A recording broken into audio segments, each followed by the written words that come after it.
Nice conversation. Alright, let's go talk to everyone.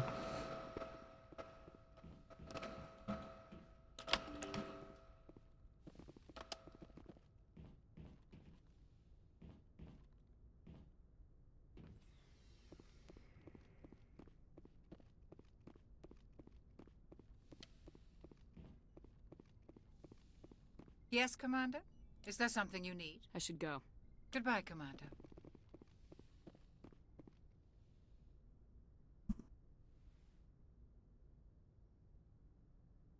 Commander, are you coming to check up on me? You look much better. How are you feeling? Dr. Chakwas assures me I am going to be fine. I was impressed with her knowledge of Asari physiology. You're in good hands. Dr. Chakwas knows what she's doing. I never properly thanked you for saving me from the Geth, Commander. If you hadn't shown up, I'm just glad we got there in time. So am I. I know you took a chance bringing me aboard this ship. I have seen the way your crew looks at me. They do not trust me. But I am not like Benezia. I will do whatever I can to help you stop Saren. I promise. Don't worry, Liara. I trust you. I know you won't let me down. It means a lot to hear you say that, Commander. Thank you. Tell me about yourself, Liara. Me? I am afraid I am not very interesting, Commander. I spend most of my time on remote digs, unearthing mundane items buried in long-forgotten Prothean ruins. Sounds dangerous. And lonely. Sometimes I would run afoul of indigenous life forms or stumble across a small band of mercenaries or privateers, but I was always careful. Until the Geth followed me to Artemis Tau. I never found myself in any situation my biotics could not handle. As for the solitude, well, that is one aspect that most appealed to me. Sometimes I just need to get away from other people. You don't like other people? I suppose it comes from being a matriarch's daughter. People expected me to follow in Benezia's footsteps. They wanted me to become a leader of our people. Matriarchs guide their followers into the future. They seek the truth of what is yet to come. Maybe that's why I became so interested in the secrets of the past. It sounds so foolish when I say it out loud. It sounds like I became an archaeologist simply to spite Benezia. All children rebel against their parents. It's a natural part of growing up. Aha, you share the wisdom of the matriarch, Shepard. That is exactly what Benezia said when I told her of my decision. But there was more to it than that. I felt drawn to the past. The Protheans were these wondrous, mysterious figures. I wanted to know everything about them. That is why I find you so fascinating. You were marked by the beacon on Eden Prime. You were touched by working Prothean technology. Sounds like you want to dissect me in a lab somewhere. What? No, I did not mean to insinuate. I never meant to offend you, Shepard. I only meant that you would be an interesting specimen for an in-depth study. No, that's even worse. Calm down, Liara. I was only joking. Joking? Oh, by the goddess, how could I be so dense? You must think I am a complete and utter fool. Now you know why I prefer to spend my time in the field with data disks and computers. I always seem to say something embarrassing around other people.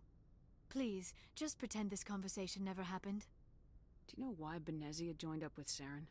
I don't understand it. She was always outspoken about the need for the Asari to become more involved in shaping galactic events. Maybe she thought allying herself with Saren would somehow be for the greater good in the long run. At least I hope so. This hurts you, doesn't it? None of this makes any sense to me.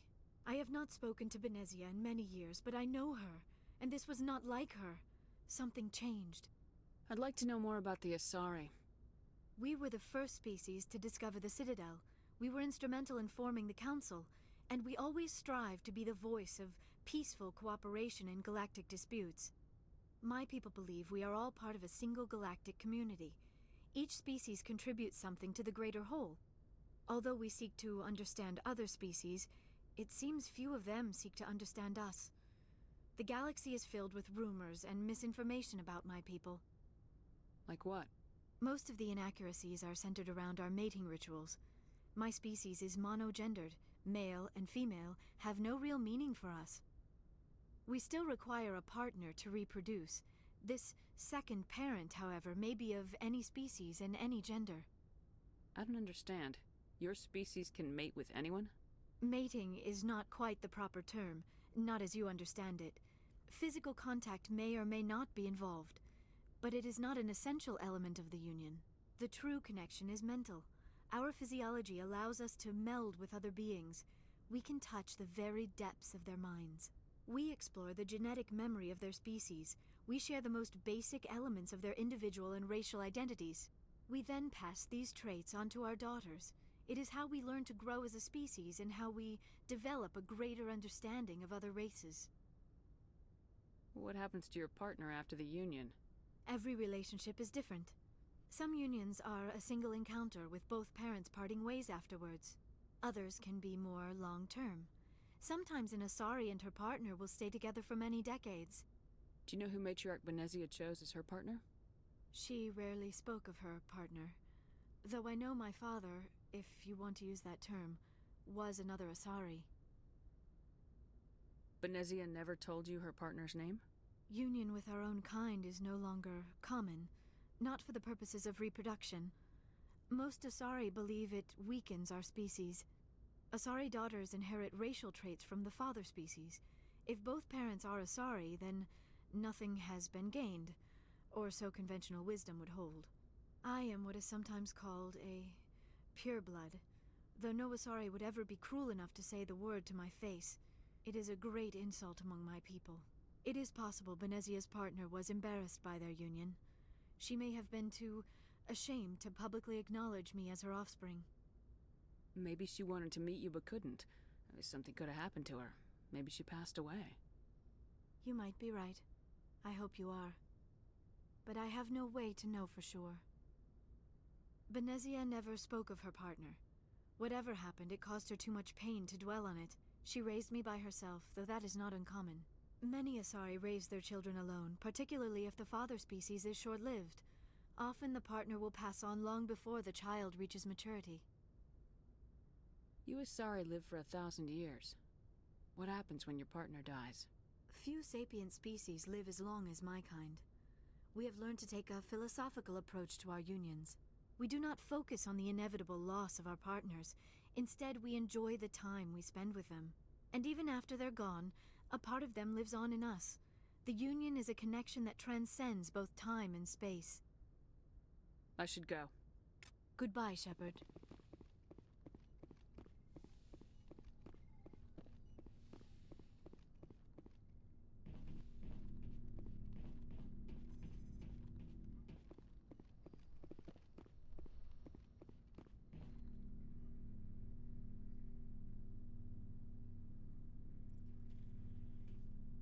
Commander, do you have a minute? What's on your mind, Lieutenant? Off the record, I think there's something wrong here. This Saren is looking for records on some kind of galactic extinction, but we can't get backup from the Council? Sorry, Commander. There's writing on the wall here, but someone isn't reading it. The Council doesn't want to believe anything's wrong. I'd call it human nature, but... I hear you. It just seems like a group that's been around as long as the Council should see this coming. Sorry if I got too informal. Protocol wasn't a big focus back in Bot.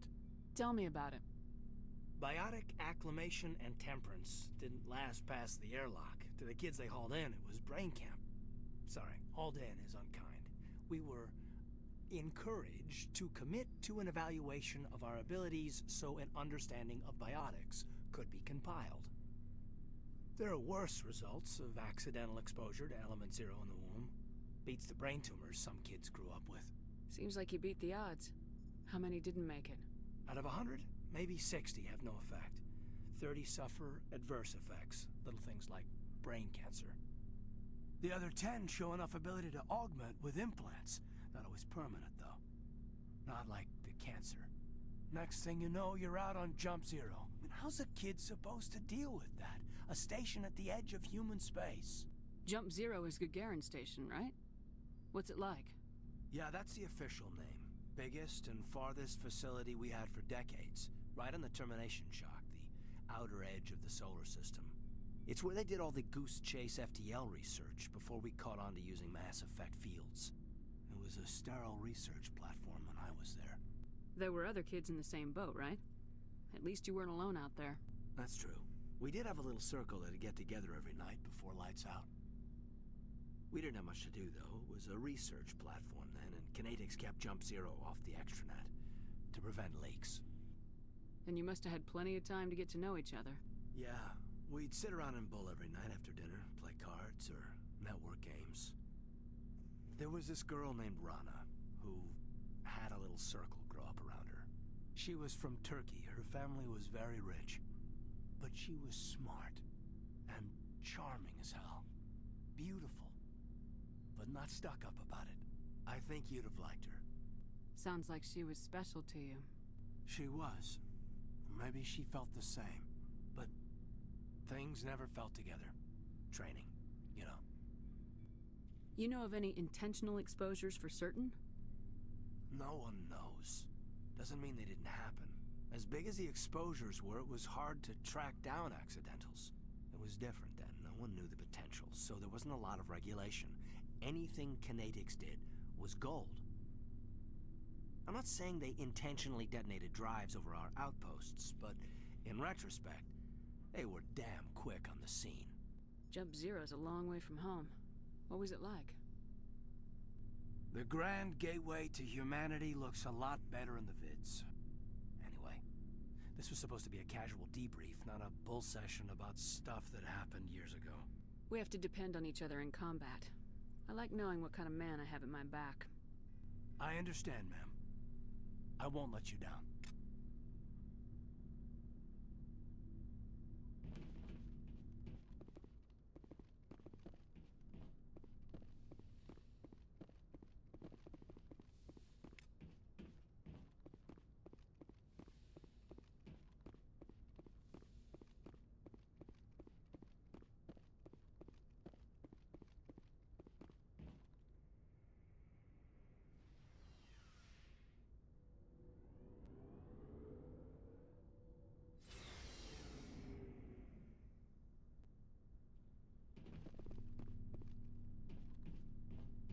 Commander, nice work out there. I knew working with the Spectre would be better than life at CSEC. Have you worked with the Spectre before? Well, no, but I know what they're like. Spectres make their own rules. You're free to handle things your way. At CSEC, you're buried by rules. The damn bureaucrats are always on your back. Being a Spectre does have its advantages. Exactly my point. If I'm trying to take down a suspect, it shouldn't matter how I do it, as long as I do it. But CSEC wants it done their way. Protocol and procedure come first. That's why I left. So you just quit because you didn't like the way they do things? There's more to it than that. It didn't start out bad, but as I rose in ranks, I got saddled with more and more red tape. CSEC's handling of Saren was typical. I just couldn't take it anymore. I hate leaving. I hope you made the right choice. I'd hate for you to regret it later. Well, that's sort of why I teamed up with you. It's a chance for me to get off the Citadel, see how things are done outside CSEC. Either way, I plan to make the most of this. And without CSEC headquarters looking over my shoulder, well, maybe I can get the job done my way for a change. As long as you do your job well, you're free to go about your business as you see fit. Thank you, Commander.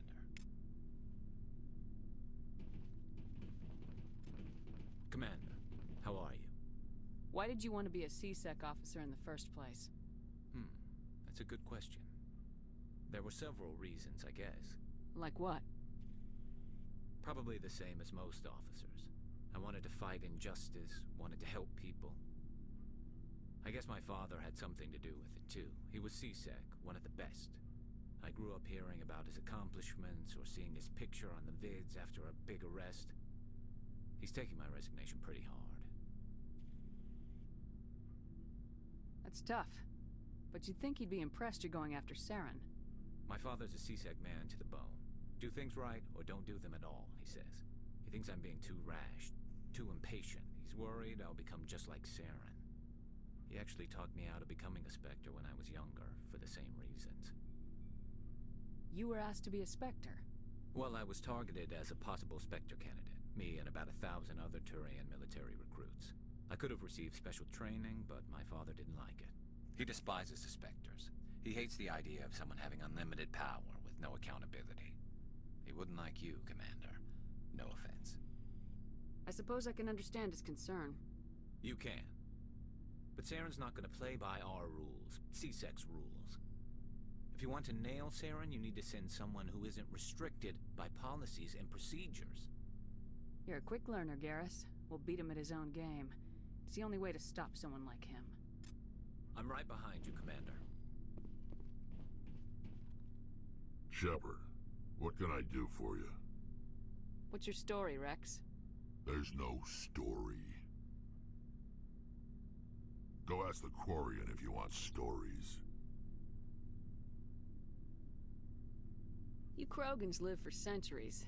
Don't tell me you haven't had a few interesting adventures. Well, there was this one time the Turians almost wiped out our entire race. That was fun. Yeah, they tried the same with us, but we fought them off. It's not the same. It seems pretty much the same to me. So your people were infected with a genetic mutation? An infection that makes only a few in 1,000 children survive birth? And I suppose it's destroying your entire species? I suppose it isn't all the same. I don't expect you to understand, but don't compare humanity's fate with the Krogan. Sorry, Rex. I wasn't trying to get you upset. Your ignorance doesn't upset me, Shepard. As for the Krogan, I gave up on them long ago. The genophage infected us, but it's not what's killing us. Are your people really dying? We're sure not getting any stronger. We're too spread out. None of us are interested in staying in our own system. Lots of species have left their homes and prospered. But they go to colonize new worlds. We're not settlers. We're warriors. We want to fight. So we leave. Hire ourselves out. And most of us never go back. What can you tell me about the genophage? Ask the Solarians if you want details. They made it. All I know, it makes breeding nearly impossible. Thousands die in stillbirth, and most never get that far. Every Krogan is infected, every one. And no one's rushing to find a cure. Why don't the Krogan try to find a cure? When was the last time you saw a Krogan scientist? You ask a Krogan, would he rather find a cure for the genophage or fight for credits? He'll choose fighting every time. It's just who we are, Shepard. I can't change that. Nobody can. So long, Rex. Shepard. Shepard? Rex? Commander, you have a minute to talk? I keep an open door policy. If you have any concerns, lay them on me. All right. I know things are different aboard the Normandy, but I'm concerned about the aliens, Vicarian and Rex. With all due respect, Commander, should they have full access to the ship? They may not serve the Alliance, Chief, but they're allies. At least as far as Saren goes. This is the most advanced ship in the Alliance Navy. I don't think we should give them free rein to poke around the vital systems. Engines, sensors, weapons. You don't trust the Alliance's allies? I'm not sure I'd call the Council races allies. We, humanity, have to learn to rely on ourselves. Standing up for ourselves doesn't mean standing alone. I don't think we should turn down allies. I just think we shouldn't bet everything on them staying allies. As noble as the Council members seem now, if their backs are against the wall, they'll abandon us. Yeah, the Council's had a grudge against us since the First Contact War. I don't think it's a grudge. I think it's... Look, if you're fighting a bear and the only way for you to survive is to sick your dog on it and run, you'll do it. As much as you love your dog, it isn't human. It's not racism, not really. Members of their species will always be more important to them than humans are. These seem like deeply held beliefs, Williams. What made you think this way? My family's defended the Alliance since it was founded. My father, grandfather, great-grandmother, they all picked up a rifle and swore the oath of service. I guess we just tend to think of Earth's interests as our own. It doesn't sound like you've worked with aliens before. No, ma'am. Mainly I've been groundside, part of the surface garrison forces. I did get a rotation on a space station for training. Every Marine a rifleman, every rifleman ZG certified. That's odd. Your record is spotless and your technical scores are exemplary. You should be serving with the fleet. Anyway, that's why I haven't served with many aliens, Commander. I never knew my family. Grew up an orphan on Earth. Anybody in your family I'd have heard of? Couldn't say, Commander.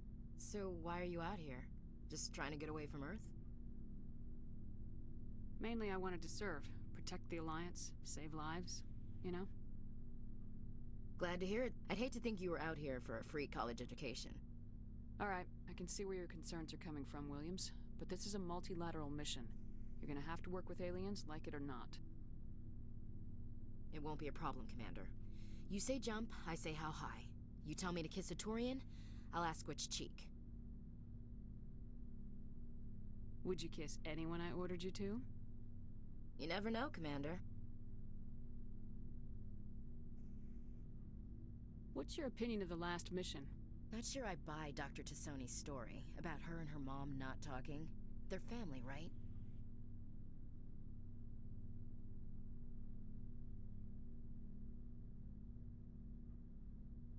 I think she's being straight with us. Or at least I don't think she lies very often. Yeah, she's probably really bad at it. Hey, want me to ask her about her sex life? Might be illuminating.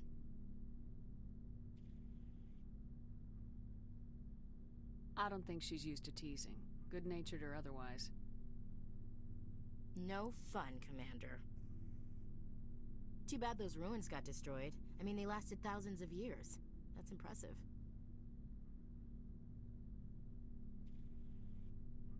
What's your opinion of the Not last... sure I'd buy Dr. Tassoni's story. Hey, want me to ask her about her sex life? Too bad those ruins...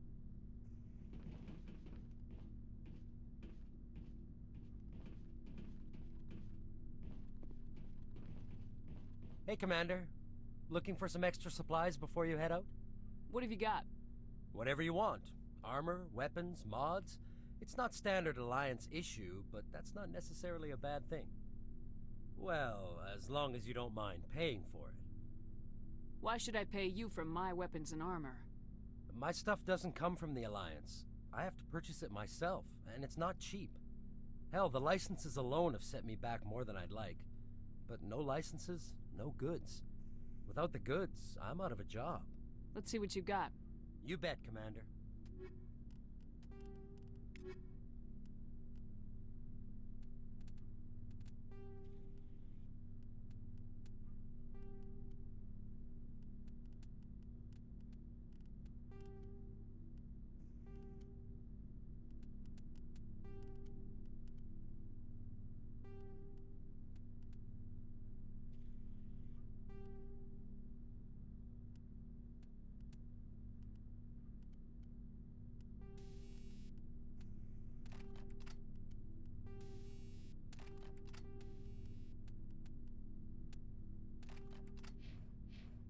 Looking for supplies?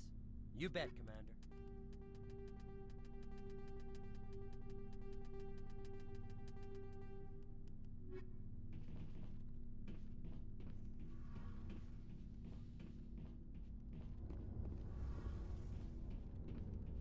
Your ship's amazing, Shepard. I've never seen a drive core like this before. I can't believe you were able to fit it into a ship this small. I'm starting to understand why you humans have been so successful. I had no idea Alliance vessels were so advanced. The Normandy's a prototype, cutting-edge technology. A month ago, I was patching a makeshift fuel line into a converted tug ship in the flotilla. Now, I'm sitting on board one of the most advanced vessels in Citadel space. I have to thank you again for bringing me along. Traveling on a vessel like this is a dream come true for me. I had no idea you found ship technology so interesting. It comes with being a Quarian. The migrant fleet is the key to the survival of my people. Ships are our most valuable resource. But we don't have anything like this. We make do with cast-offs and second-hand equipment. We just try to keep them running for as long as we can. Some of the fleet's larger vessels date all the way back to our original flight from the Geth. I can't believe your fleet's still using ships that are 3 centuries old. They're constantly being repaired, modified, and refitted. They aren't pretty, but they work. Mostly. We've tried to make ourselves as independent as possible on the flotilla, grow our own food, mine, and process our own fuel. But some things we just can't make on our own. A patch to maintain the hull integrity requires raw materials we just don't have. That's why our pilgrimages are so important. Tell me about your people. Our lives aren't easy. Resources are scarce, and we are constantly on the move. Everything we do must in some way contribute to the continuation of the migrant fleet. There are 17 million Quarians in the flotilla, and each of us relies on the others for survival. The bonds among my people are strong. Unfortunately, we have had to surrender many of the freedoms and civil liberties other species take for granted. What kind of freedoms? Well, it's illegal for parents to have more than one child. If our population grows too much, it would strain our resources to their breaking point. Of course, we also can't allow our numbers to become too few. If our population is in decline, the rule against single births is temporarily repealed. In extreme cases of population decline, incentives are even offered to encourage multiple births, though the Conclave hasn't had to take such measures in nearly a century. That's your government. The Conclave is our civilian branch of government. Each ship can elect a representative to serve on the Conclave and make decisions that affect the fleet as a whole. On matters that affect an individual ship, however, the captain has the final say. It's a tradition that dates back to the early days, when the fleet was governed by martial law. Fortunately, most captains nowadays are smart enough to have an elected council from their crew to give them advice and guidance. So the ultimate power rests with elected officials?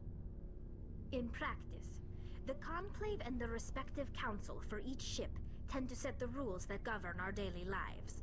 But in theory, we are still under military jurisdiction. The 5 top-ranking military officials in the fleet serve on the Admiralty Board. These 5 have the power to overrule any decision by the Conclave in case of emergency. To do so requires unanimous agreement among the Admiralty, and they can only do this once. After that, the entire board must resign their posts. It's a safeguard that served us well. In nearly 3 centuries, the Admiralty Board has only overruled the Conclave 4 times. I want to know more about the Geth. I doubt I can tell you anything you don't already know. It's been almost 3 centuries since they drove my people into exile. All I know is the story of their origins. What they were when we created them, and how they turned on us. Interesting. The Geth were originally created to serve as an automated manual labor force. Initially, their intelligence was as limited as any VI. Over time, we made small modifications to their programming to allow them to perform more varied and complex tasks, bringing them closer and closer to true AI status. How come the Council didn't step in and stop you? This wasn't true AI research. We may have been skirting the bounds of the law, but we never did anything that was actually illegal. The changes were so insignificant, so gradual, that we were able to control them. Or so we thought. But one thing we underestimated was the power of the neural network. A million Geth thinking simultaneously created an inherently unstable matrix. So the Geth share brainpower?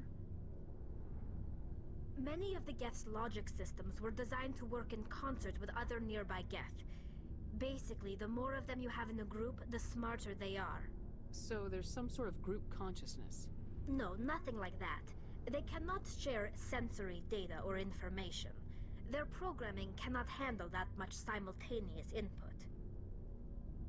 Each Geth maintains an individual awareness and identity. The neural network only operates on a process-based level. It's basically the synthetic equivalent of a subconscious. But when they're in close proximity, they can coordinate low-level functional processes, freeing up more capacity for original or independent thought. That doesn't make any sense. I'm probably oversimplifying. The Geth are incredibly advanced and complex creations.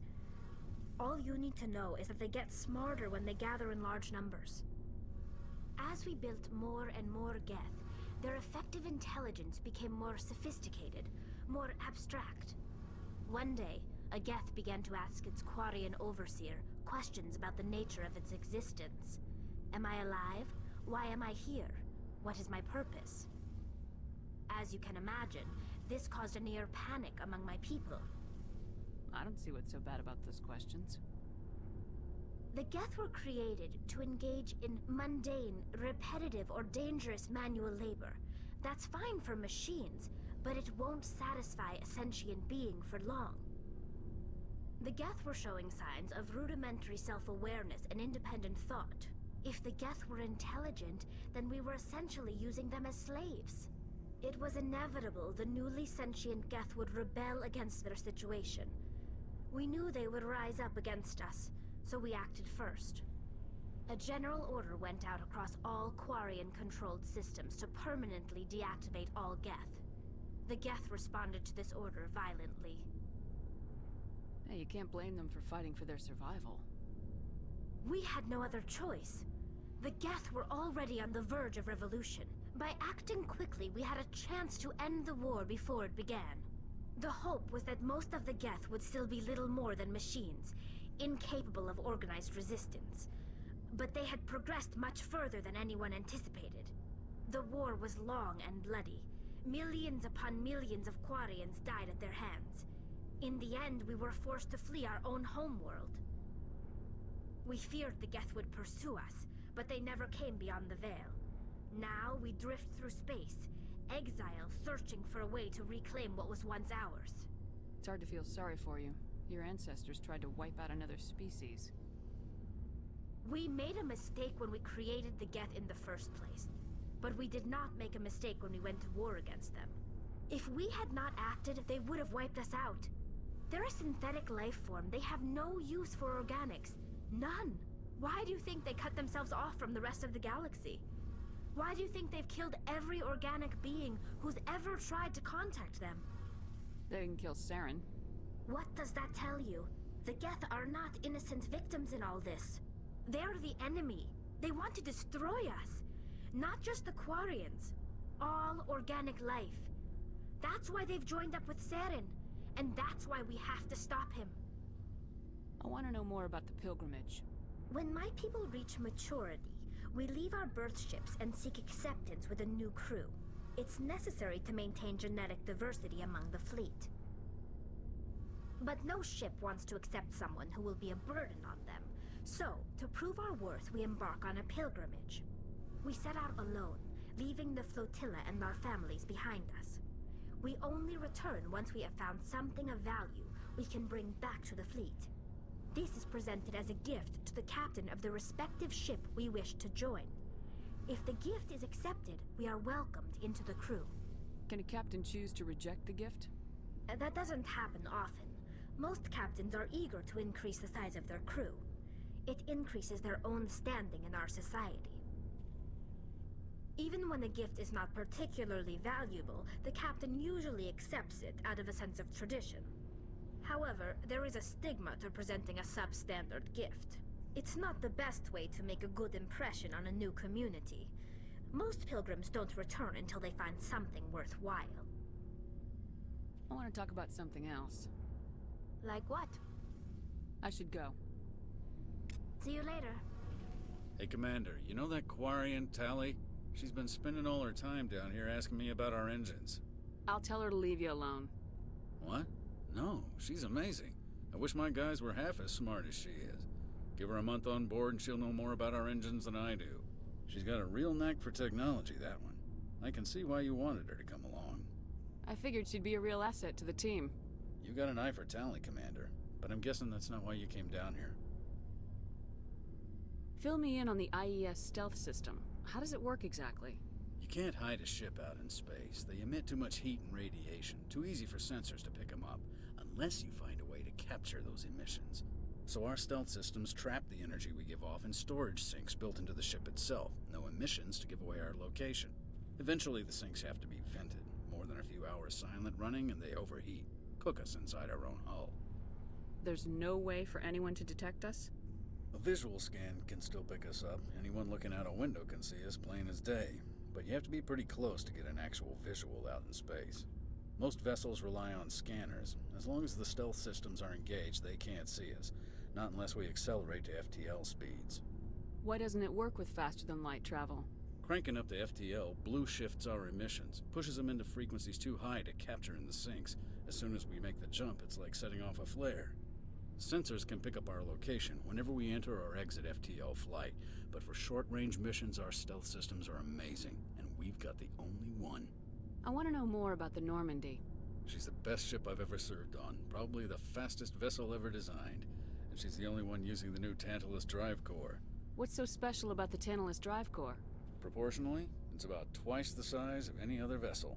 Not only are we faster, but we can run at FTL speeds longer before we have to discharge the core. Where else have you served, Adams? If you name a class of Alliance ship, I've probably served on it. Everything from dreadnoughts and carriers right down to frigates like the Normandy. My last assignment was on the Tokyo, only a cruiser, but she was a good ship. Couldn't hold a candle to the Normandy, though. Carry on, Adams. Aye, aye, Commander.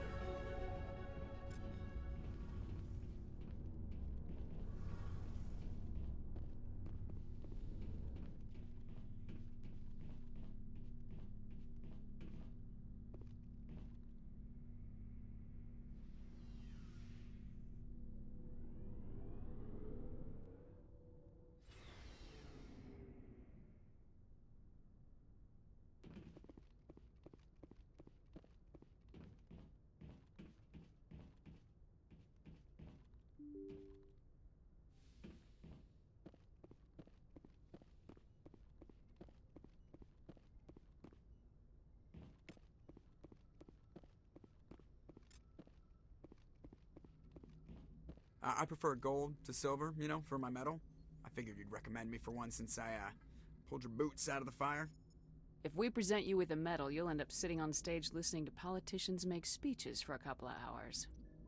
That's a good point. They'd probably make me shave, too. I spent the last 7 weeks working on this baby. No medal's worth that. So, Commander, why don't you tell me why you're really here? How's the Normandy performing? Is she everything they said she'd be? She's the best ship in the fleet. If you've got a pilot who knows how to handle her. Balance isn't what you'd expect. Takes a while to get used to that oversized drive core we got stuffed in the back, and her power can sneak up on you if you're not careful. The Normandy's probably too much ship for your average Alliance pilot, Commander. Lucky for you, I'm anything but average. I like to know my crew. Mind if I ask you a few questions? I can see where this is going. You did a background check on me, didn't you? Well, I'll tell you the same thing I told the captain. You want me as your pilot. I'm not good. I'm not even great. I am the best damn helmsman in the Alliance fleet. Top of my class in flight school, I earned that. All those commendations in my file, I earned every single one. Those weren't given to me as charity for my disease. What are you talking about? Are you sick? You mean you didn't know? Oh, crap. Okay, I've got Vrolik syndrome, brittle bone disease. The bones in my legs never develop properly. They're basically hollow, too much force and they'll shatter. Even with crutches and my leg braces, it's hard to get around. One wrong step and crack! It's very dramatic, but I've learned to manage my condition, Commander.